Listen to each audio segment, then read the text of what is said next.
myself into now.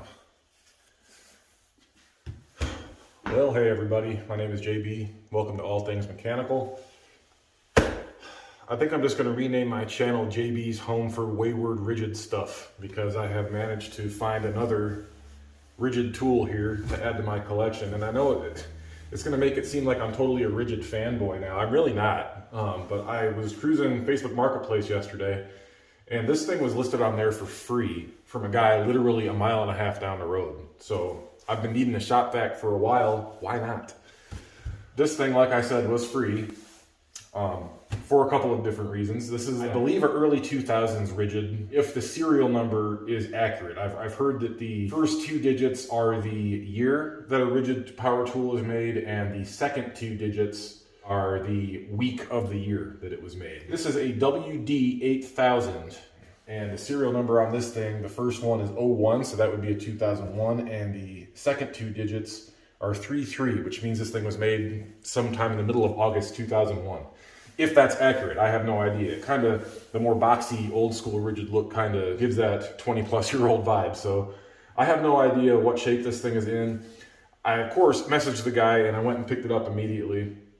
Because even if it doesn't work, who cares? It's free. I'm not out anything other than throwing it in the trash. So why did I get it for free? Well, as you can see, it's got, maybe you can't see, but it's got no casters on it. And actually, it only has 1 out of the 4 of the actual caster mounts on the bottom. And no wheels at all. The casters are completely gone, and the little brackets, all but 1 are gone.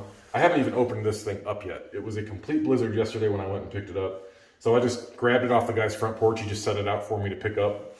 I tossed it in the back of my truck, and I just now got it out. So I haven't even opened the thing yet. The only thing I did was coil the cord up. The hose that came with it, obviously the attachment here is okay. That can be salvaged probably, maybe, I don't know. It's been stepped on numerous times, but this is probably salvageable. But duct tape there, it's pinched there. We have a rubber hose clamp adapter thing here. Yeah, I'm probably going to end up getting a new hose for this thing. Now, according to the guy I bought it from, it does turn on. I have not tested that yet. I'm not sure I want to until I open it up and see what we got going on. Based on the appearance of this thing, this was used for drywall dust, and there was some sawdust caked in here. Oh, wow. The filter's not attached because I can, just the light shining through the opening here, I can see the filter sitting in the bottom of this thing. Owner said that the bucket top did not latch onto the bin. Holy crap. Okay, yeah, so we got a combination of what looks like drywall dust and sawdust in the bottom of this thing. I don't know if you guys can see down in there or not, but that filter is shot, and it wasn't even attached. And I don't see the filter nut to hold this thing on. So basically, I got a free shop vac, and now I need to make it work. The float, I don't even know if that's going to move. Look at how caked this is. What is this? That's got to be drywall dust or paint or something. But the float doesn't even move. And in case you're not familiar with how the inside of a shop vac works, this black float in here, when this thing gets full, this thing will actually raise up to the top and block off suction so you know that it's full. Well, it ain't blocking anything off right now because that is seized in the bottom of the cage. So, oh boy, I might be able to free that up, but it looks like this cage just releases with some plastic clips. So we can probably just pull all this off and clean it. I mean, it's plastic, the threads are in decent shape, so that can be cleaned up. But we're gonna need a new filter and nut for it for sure, a new hose. We've got some metal, looks like they have some doodad. They drilled some holes or something. I don't know if that was to try to tie this thing closed or what, but that goes on the outside here, right by where the hose goes in. Interestingly enough, this is an old enough vacuum that it does not have an exhaust port on it. It only has the vacuum intake right here. And it looks like, wow, it looks like the exhaust, am I looking at this right? It looks like the exhaust comes out by the handles. That's what it looks like. I don't know, I'll have to fire this thing up, maybe. I don't know if that's even a good idea right now. I want to see where the exhaust comes out on this thing. But anyway, even if it doesn't have casters on it, that's fine. I can hook it up to my saws or whatever and just leave it as a stationary vacuum. But hey, it's a freebie. Let's clean it up. Let's make it work. All right. So job number 1, before I even attempt to plug this thing in and turn it on, let's empty all the garbage out of this thing. Just take the head off completely here. This filter, oh my gosh. That's not even worth attempting to clean. It's supposed to be washable and reusable, but I don't think that's happening with this particular vacuum. And what I am curious about is whether or not the filter nut is in the bottom of this and all this debris. I'm not seeing it though. I have no idea what this stuff is, and it's kicking off a lot of dust, so I really don't want to be breathing that in if I don't know what it is.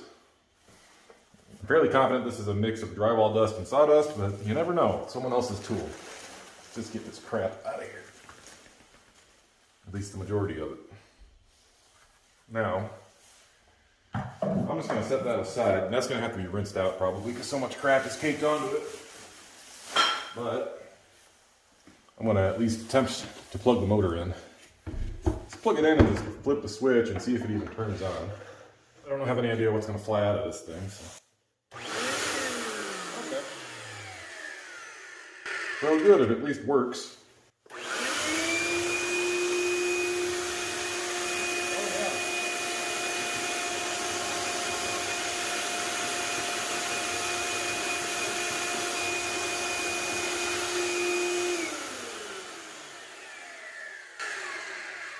Yeah, the exhaust comes out the handles. Interesting. Both sides. So there's no way to add a muffler or anything to that to quiet it down, at least on the exhaust side. It's fairly loud vacuum, but at least it works, so that's good.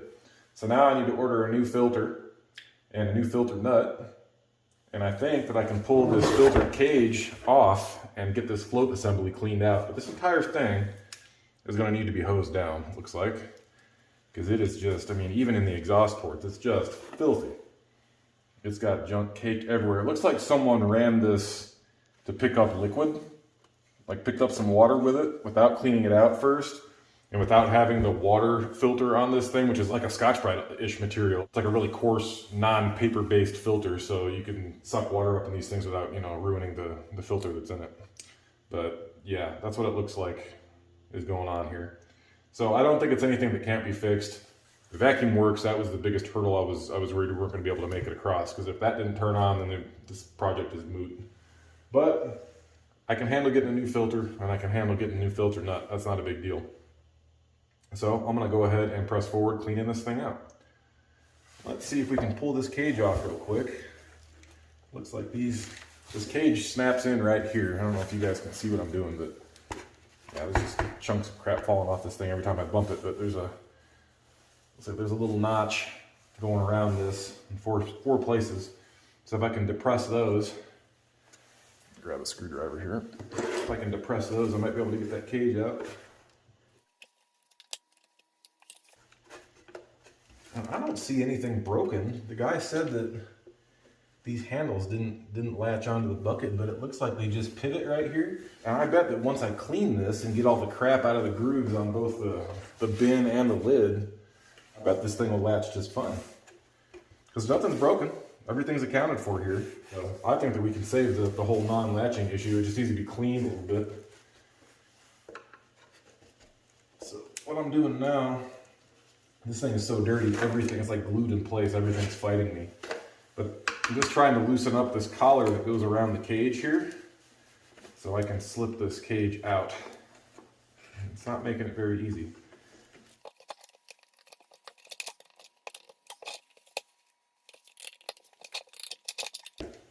There we go. All right. There we go. Okay. So yeah, this is supposed to be, the float is supposed to be black. See if we can get that to come out. Oh, jeez. There we go. Look at that. Oh boy. That's inside the float. And there's more in there still. Okay. Well, good. We got that freed up. Get all this crap in there. Got all that out. Yeah, cleaned right up. So we can rinse these off now. and I can go in and clean this thing out. That's the base of the motor right there, so I want to be kind of careful with that. We don't want to be dumping a bunch of water in it. Go ahead and dump this guy out.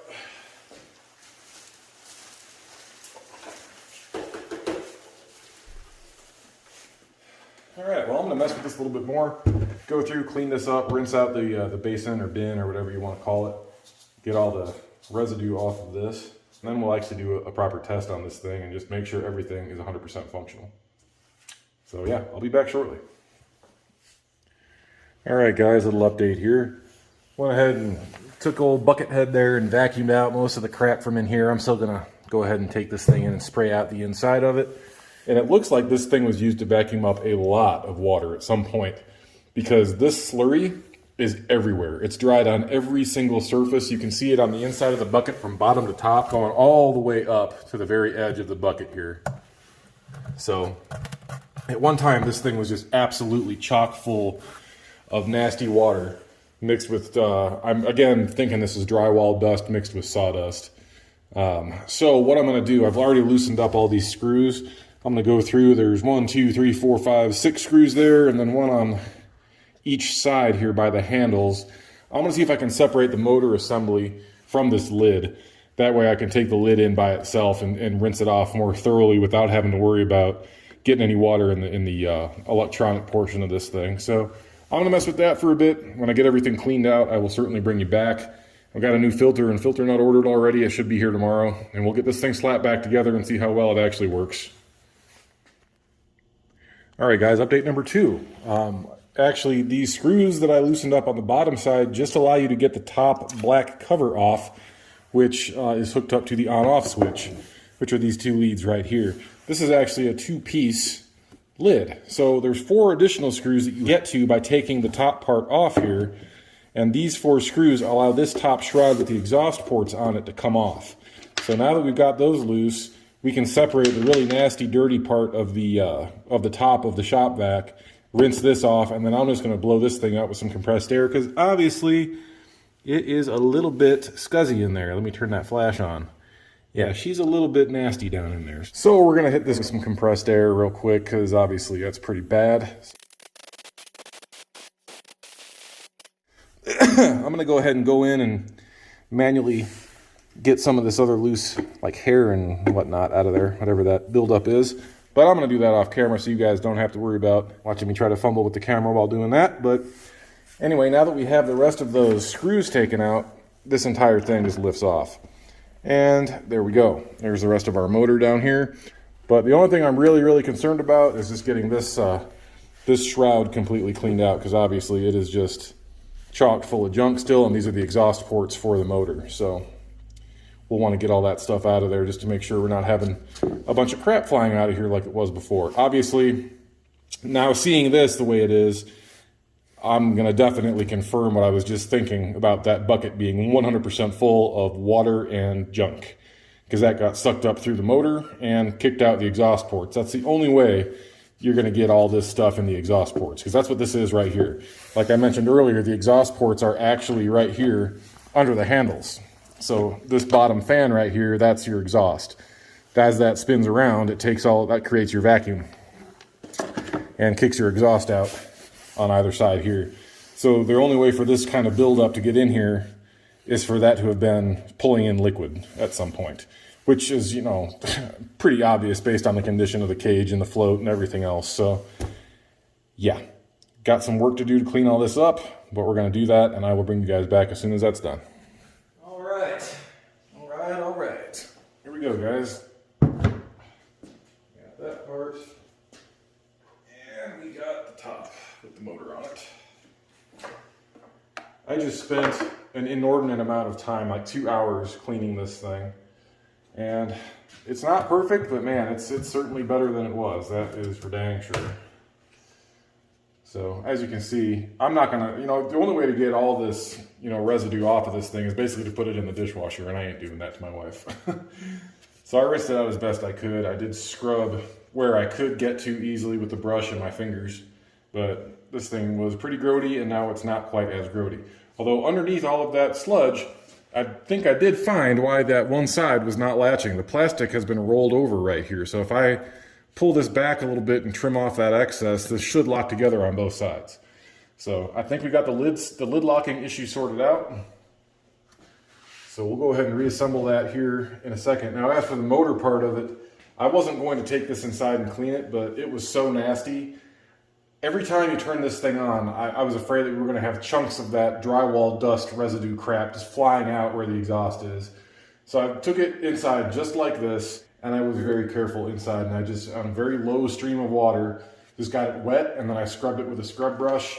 Same thing on the inside here, which is why you still see some residue. I did not get the main part of the motor wet at all. I just got all the crap out of it. So going to, you know, how this looked before to how it is now, more than adequate for a free 20-plus-year-old shop vac.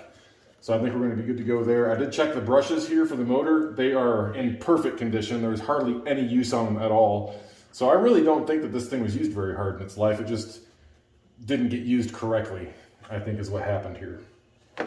As for the main part of the bucket here, that cleaned up beautifully. I mean, yeah, it's old. It's 20 years old, but all the crap is off of it. All the stuff is off of the inside. And I think that turned out great, especially compared to how it was. So we got our cage here. That's about as clean as I can get it. Our float, again, about as clean as I can get it. The little mounting foot for the caster, which I'll talk about again here in a second. I got that cleaned up as best I could. And then the top part that houses the switch. I did pull the switch out just so I didn't get that wet. And I did clean off the switch just with some contact cleaner, just to get that looking a little bit better. So we'll drop that back in here in a second. So yeah, all in all, this turned out really well. Provided I didn't get anything wet that wasn't supposed to get wet and fry it. So I guess we'll see in a second if that's actually the case. So, let's see, I took it out with the switch set to off, so I'm going to drop it back in with the switch set to off. There we go, got that locked back in. Switch still works fine. So that just drops in there and locks in place, and then there are just release tabs on either side. You just pinch and push it through to get it out. As for the rest of this, I'm going to take the main part of this thing out of here for right now. So I got some room to reassemble. Take our lid and put that aside as well.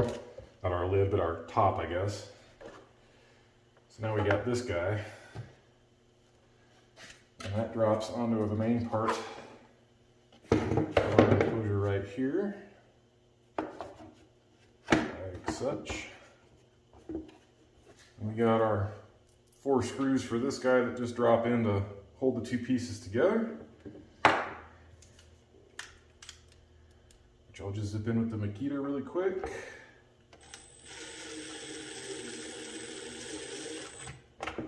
And we're just screwing into plastic here, guys, so I'm going very slow on a very low speed. And I'll crank them down by hand here in a second when we get everything put back together. You don't want to go just cranking on this thing with, you know, full strength impact, because these drivers, the brushless ones especially, are more than strong enough to just absolutely destroy any threads in this plastic. So be gentle with it. So that locks that back together. Now, go ahead and plug this back in. I believe this guy was toward the middle. Now you guys can't see what I'm doing. I'm just putting these spade connectors back on the terminals for the switch here. I've got a red lead and a non-covered lead here, so I'm presuming that this is the one that goes to the on position on the switch, which is that middle terminal. So that's how I'm going to attach it. If I plug the thing in and it turns on instantly, I know I've got it backwards, but I'm going to test that here very shortly, just to make sure. There it is. Okay. The rest of those screw in from the bottom. Before I do that though, I am going to just plug it in real quick and make sure the switch works as intended. Okay. Got it right. Everything is good to go. So now we'll just flip this guy over, screw all of our screws back in.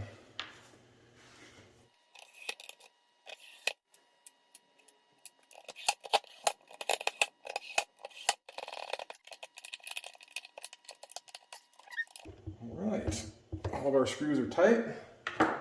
Now, this guy right here, am I on the camera? I hope so. Can't quite tell, but this guy right here, I'm just gonna roll this back over with this flat bladed screwdriver.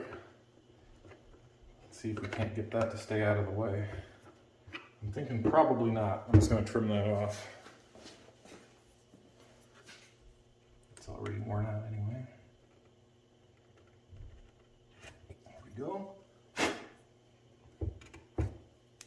That should be good enough. Should be. If it's not, we'll trim more off. I don't think it's going to matter. So, we've got our lid assembly all put back together. Cleaned up and it's looking good. Now, we are missing some labels off, right here and right here. I have no idea what those labels were, nor do I really care. But we got all the crap off of this thing for the most part, at least all the really, really bad stuff. So now we can take our cage and float and put that back in. Now remember, this side goes toward the lid. So essentially, like this. Because again, when this is in the correct position, this float rides inside of here. And as the vacuum fills up, it forces the float to go up higher and higher and higher. And when the tank is full, this will butt itself up against this area right here and seal off the vacuum so you get no more suction. And that's your cue that you need to empty it. So that's how that needs to go in. Then we just line this guy up and push it back in until it clicks. And we just make sure all of our tabs are engaged. Yep. Good to go. Now all we need is a new filter and a new filter nut, which I'll get to as soon as those show up, hopefully tomorrow. Now, let's drop this back onto the main part of the bucket and see if it locks. I'm thinking that it will at this point, because we got all that figured out.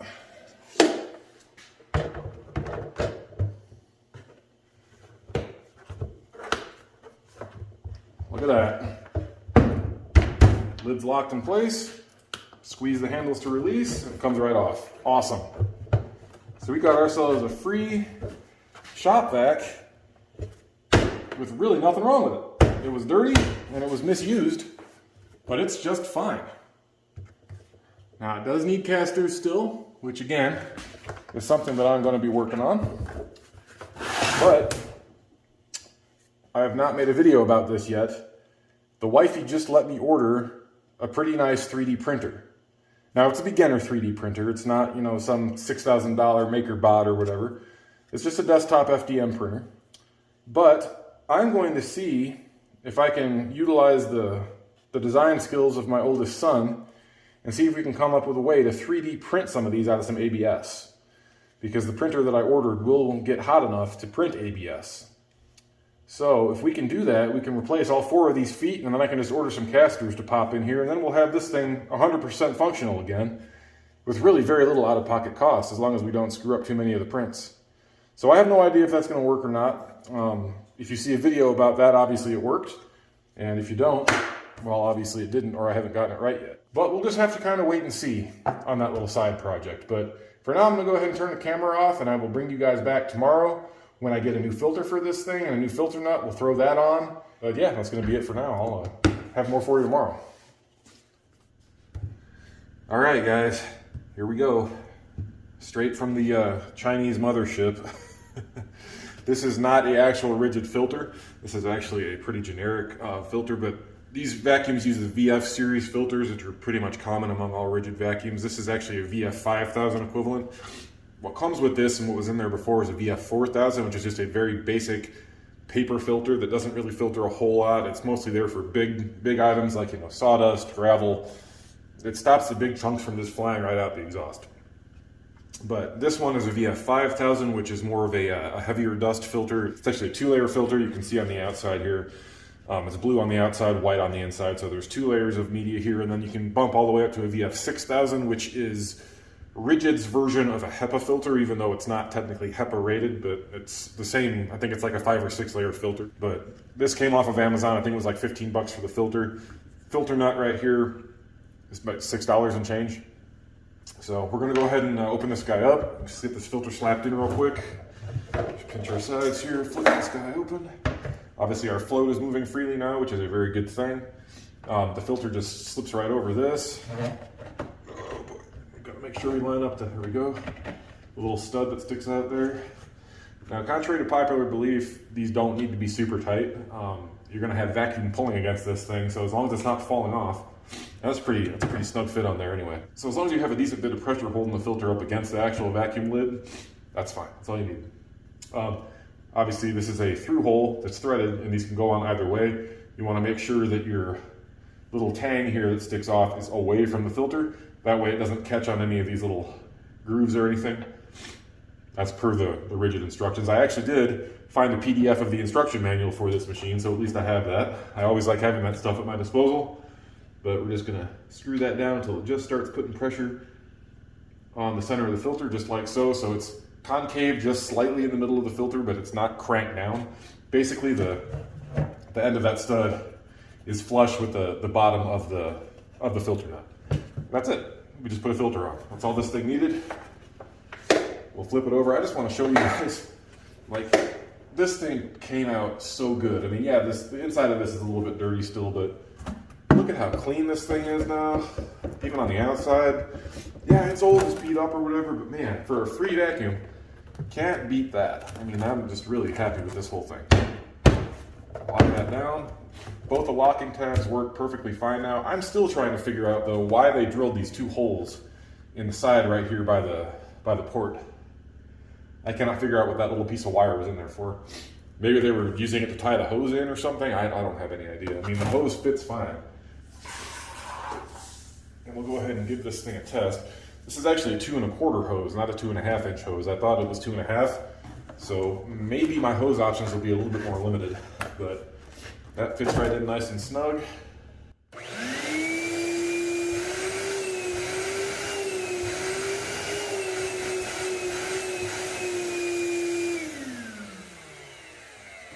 That works great. It really does work great. That thing has a ton of power. Granted, it's only a 3 1/4 horsepower motor and it's only an 8-gallon bucket, but it was free.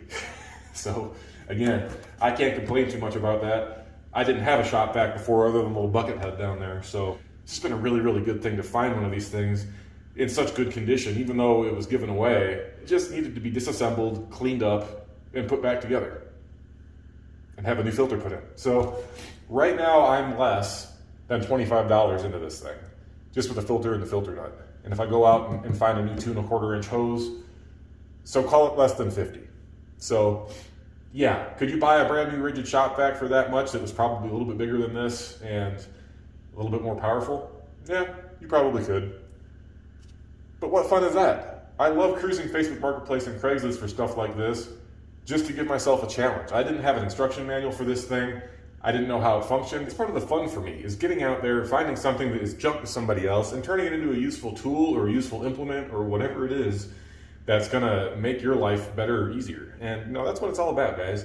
I mean, I really, truly love finding stuff like this and giving it a second lease on life. So I highly encourage you to get out there and find something like this. Get out there, look in the freebie section of your local classifieds. Look on Facebook Marketplace, look in Craigslist. Stuff like this comes up all day, every day. You just need to be quick on the trigger and send someone a message and let them know you're interested in it. And a lot of times you can get stuff like this. I happen to get really lucky. This guy was literally less than 2 miles from my house. So it was no big expenditure to go get it. It was a really easy process to get it back here and get it cleaned up and working. Anyway, that's enough jaw jacking for me. That's gonna bring us kind of to the end of the main part of this whole thing. I have a functional shop vac now, and the only thing it cost me was a filter and a filter nut. So I can't ask for much more than that. I am working on getting the 3D printer thing going. And then maybe we'll work on engineering some caster feet for this thing and getting some casters for it. But in the meantime, you guys get out there, get your hands dirty, but be safe, have fun, and we'll catch you guys on the next one. See ya.